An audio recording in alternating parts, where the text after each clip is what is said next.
안녕하세요. 악어입니다. 오늘은 대본 없이 바로 가겠습니다.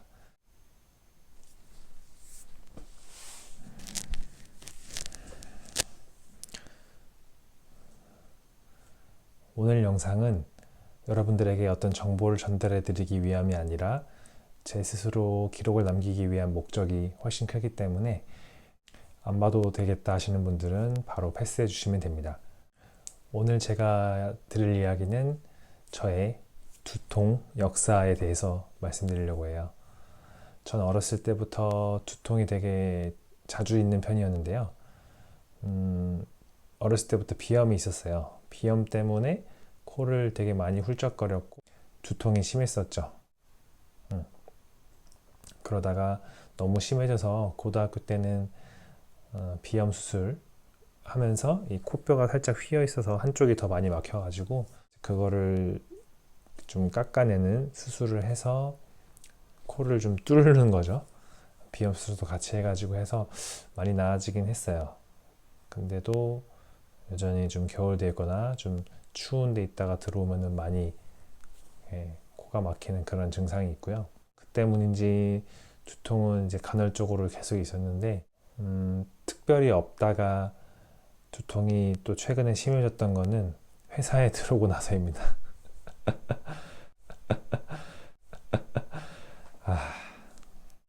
애증의 관계죠, 회사는. 입사 후에 가장 심하게 두통이 생겼던 때는 결혼을 준비할 때였어요.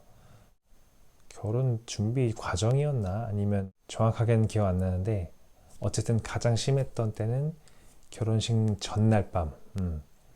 결혼식 전날이었는데 너무 스트레스를 받아서 그랬는지 결혼하기 싫어서 스트레스 받은 게 아니고 결혼하고 나서 보통 바로 신혼여행을 가잖아요. 휴가를 가는데 이 일이 너무 많이 쌓여 있으니까 거기에 대한 압박이 있었던 것 같아요.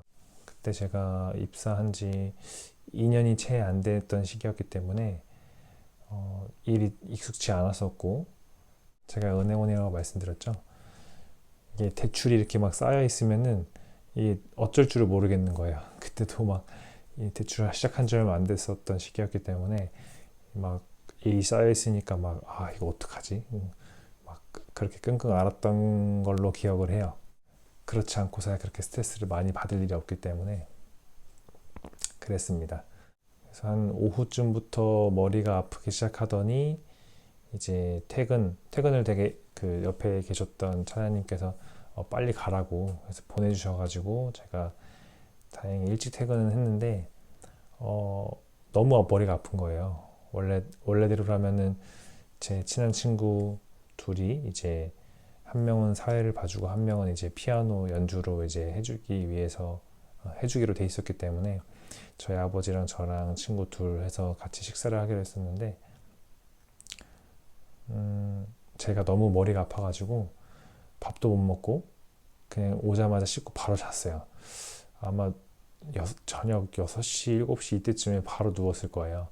두통약 하나 먹고 그렇게 바로 자서 이거 내일 진짜 결혼 완전 망치는 거 아닌가 이런 걱정까지 들었었는데 다행히 다음날 결혼식이 11시 반이었기 때문에 그러려면 뭐 메이크업도 해야 되고 뭐 여러 가지 해야 되니까 되게 일찍 가야 되잖아요. 그래서 아마 집에서 한 새벽 5시, 6시 이때쯤 출발을 했던 것 같아요.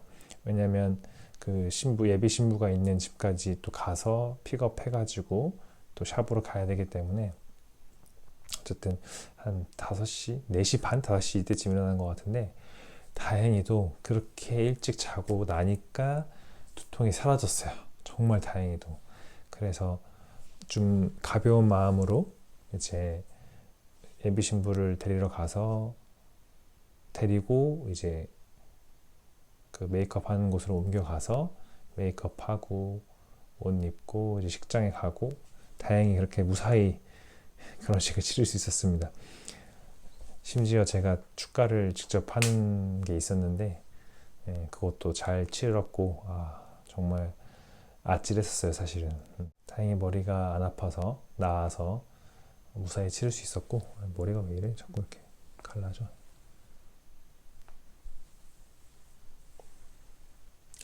그래서 그렇게 무사히 결혼식을 치렀던 기억이 있습니다.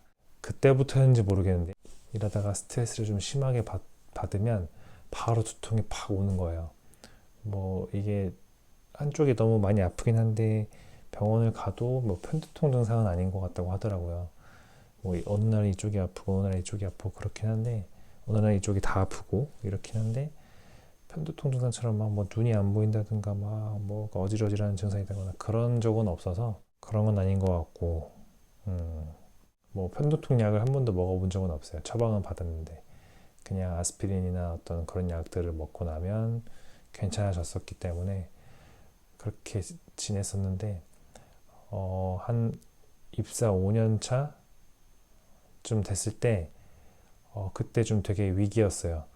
그 두통이 빈도가 원래는 한 몇 달에 한 번씩 뭐 분기에 한 번씩 이 정도였는데 어느 어느 시점부터인가 한 달에 한 번, 막 2주에 한 번, 1주에 한 번 이렇게 아프기 시작하는 거예요. 그래서 이거 왜 이러지? 그러다가 하루는 너무 아파가지고 다행히 그 지점 바로 위에 내과가 있어서 좀 왔다 갔다 하다가 하루는 너무 아파서 바로 딱 영업시간 중인가 아무튼 바로 갔는데 너무 아파서 대기하고 있다가 거기 가서 번호표 뽑고 대기하다가 화장실 가서 바로 토했어요. 너무 아파가지고 그런 적은 진짜 처음이었는데 내가 이러다 진짜 죽는 거 아닌가? 막 이런 생각도 들 정도로 아파가지고 그래서 큰 병원 가서 이제 그 토한 이후로 큰 병원 가서 뇌 CT까지 찍었는데 이상이 또 없대요, 전혀. 그래서 뭐 그럴 경우에는 뭐 목 디스크일 수도 있고 막 아무튼 그렇다. 뭐 혈관 문제가 아니면 그럴 수 있다. 이렇게 얘기를 했는데 또 정형외과 보니까 또 디스크는 아니라 그러고 결국 답은 뭐 스트레스성이라는 것밖에는 결론이 안 나오더라고요. 그랬는데 이게 결국에는 제가 그 두통이 그 큰 두통이 있었던 이후로 한두 달쯤 뒤에 그 갑상선 항진증이라는 병을 진단을 받아요. 그래서 혹시 그거랑 연관이 있나? 이 생각도 들긴 했는데 또 딱히 그거랑도 상관이 없대요.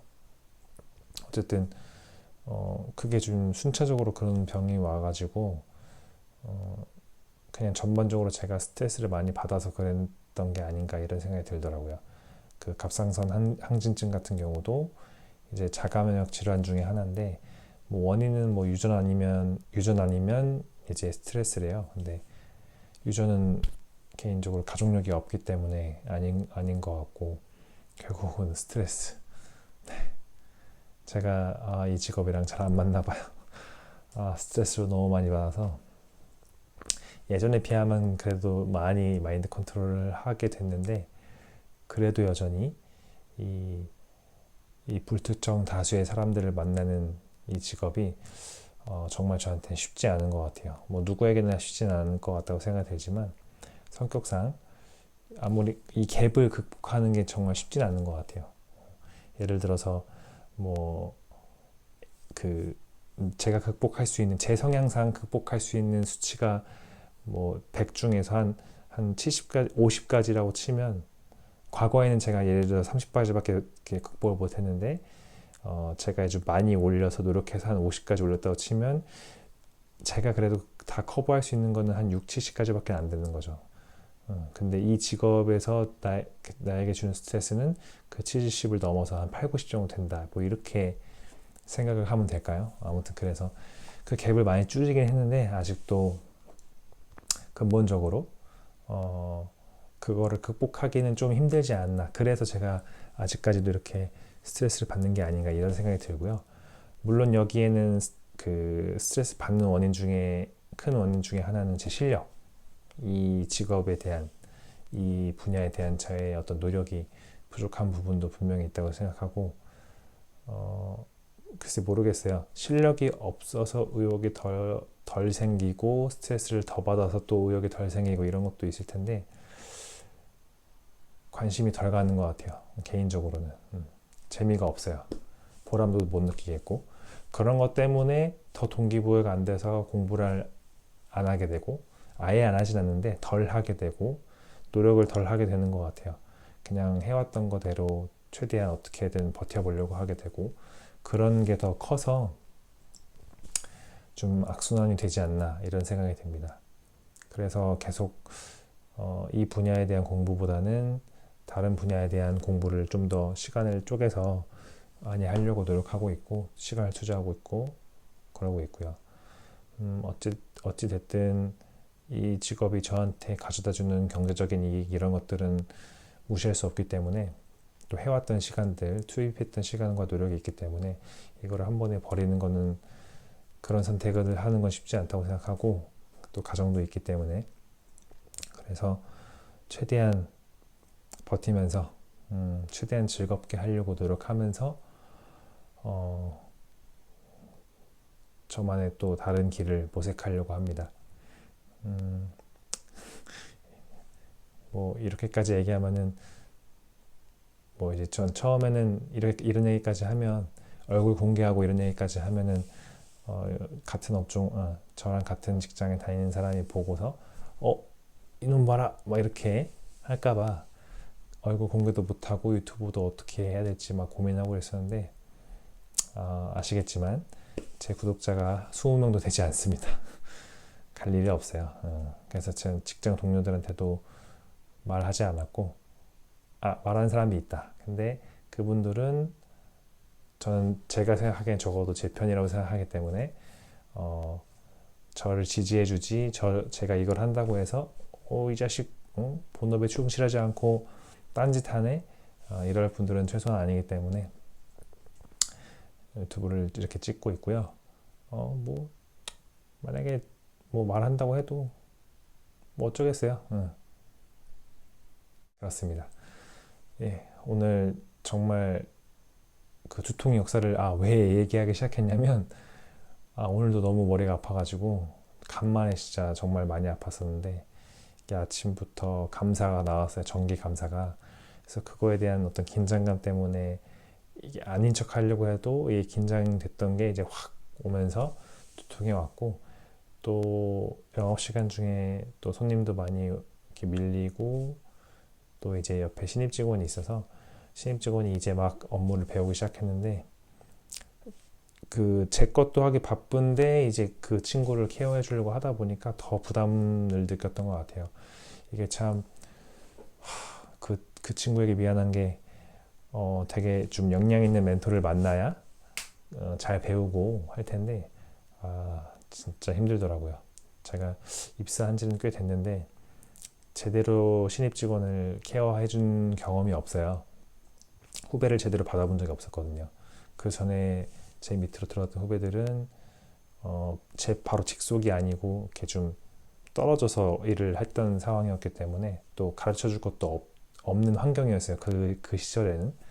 그래서 그런 부분이 있었고 지금 이제 정말 제대로 창구에서 이렇게 뭐 전체적인 업무를 다 가르쳐 주는 건 처음인데 그러다 보니까 제가 너무 저 혼자 일하고 저 혼자 이제 헤쳐나가는 거에 익숙해져 있다가 이렇게 아예 처음부터 배우는 친구를 같이 알려주면서 하려고 보니까 되게 힘들더라고요.